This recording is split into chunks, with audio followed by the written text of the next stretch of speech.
Assalamualaikum warahmatullahi wabarakatuh. Perkenalkan, nama saya Firi Alfatur Rahmah dengan NIM B2220405.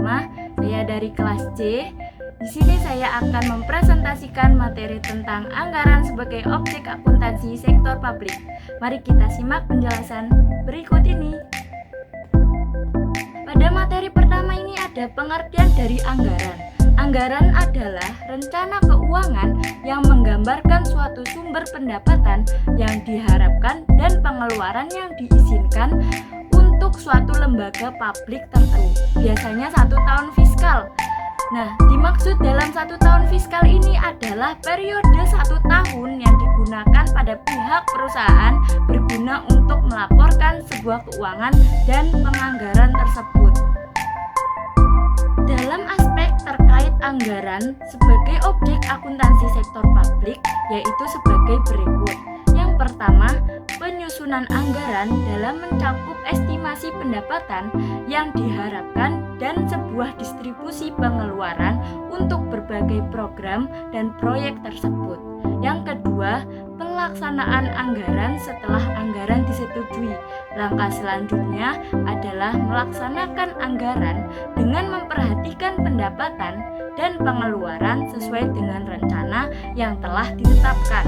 Yang ketiga, pelaporan keuangan dalam menyusun laporan keuangan yang menggambarkan sebuah pelaksanaan anggaran.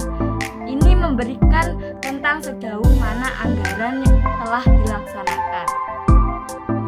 Yang keempat, ada evaluasi kinerja. Dalam anggaran sebagai objek akuntansi sektor publik juga digunakan sebagai alat untuk mengukur kinerja lembaga publik.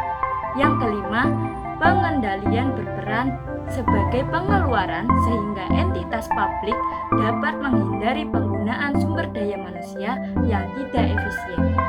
Dalam fungsi anggaran sebagai objek akuntansi sektor publik dapat membantu dalam mengelola keuangan pemerintah, mengawasi pelaksanaan program dan proyek, serta menjaga akuntabilitas terhadap masyarakat. Maka, anggaran menjadi alat penting dalam manajemen keuangan, perencanaan, dan pengendalian berbagai jenis organisasi sektor publik maupun swasta. Selanjutnya, ruang lingkup keuangan negara.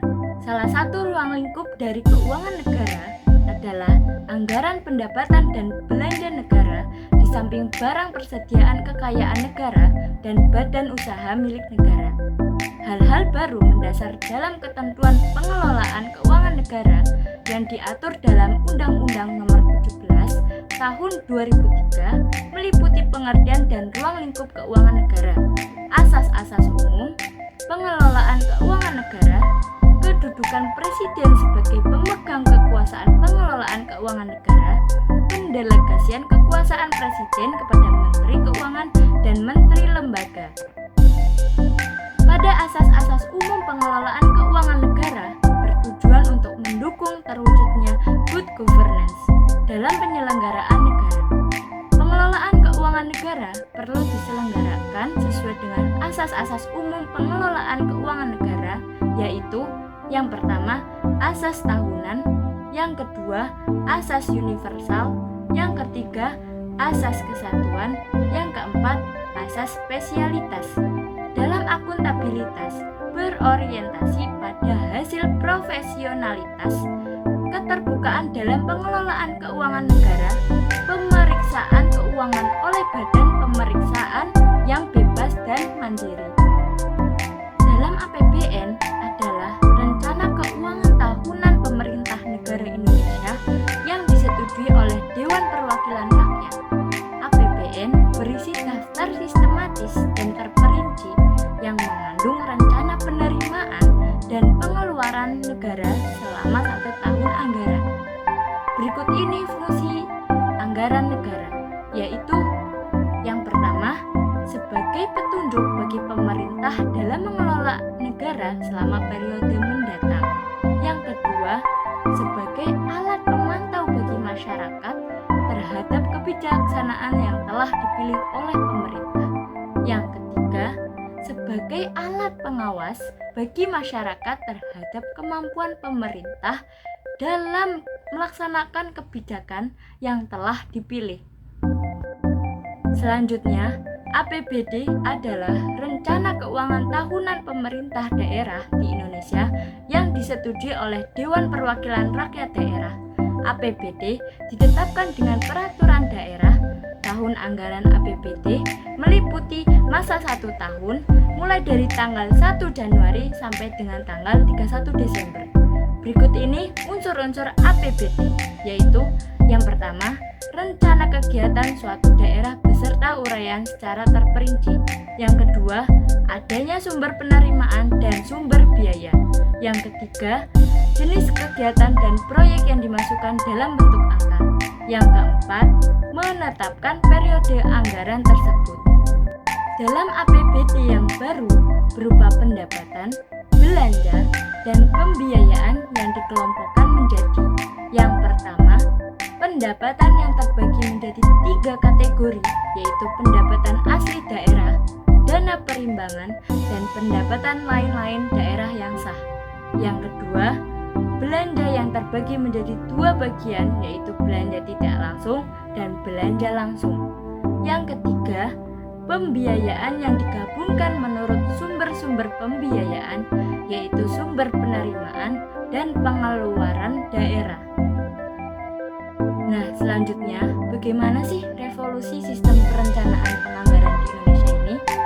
Dalam penyusunan rencana kerja anggaran, Kementerian Negara memberikan 3 pendekatan yang harus menjadi referensi pemerintah dalam menyusun perencanaan dan menerapkan kebijakan anggaran, yaitu yang pertama, meliputi pendekatan penganggaran terpadu.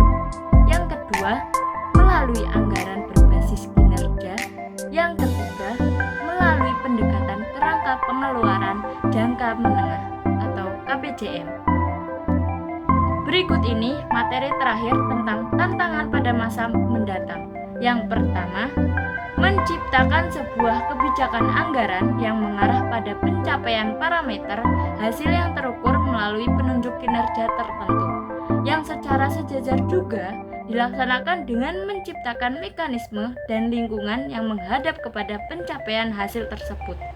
Yang kedua, menciptakan sebuah mekanisme yang menjamin akuntabilitas, efisiensi, distribusi, dan pelaksanaan kebijakan anggaran sebagai instrumen pelengkap yang harus ada untuk memberi elastisitas kepada pengguna anggaran untuk fokus kepada pencapaian hasil yang menjadi tanggung jawab tersebut.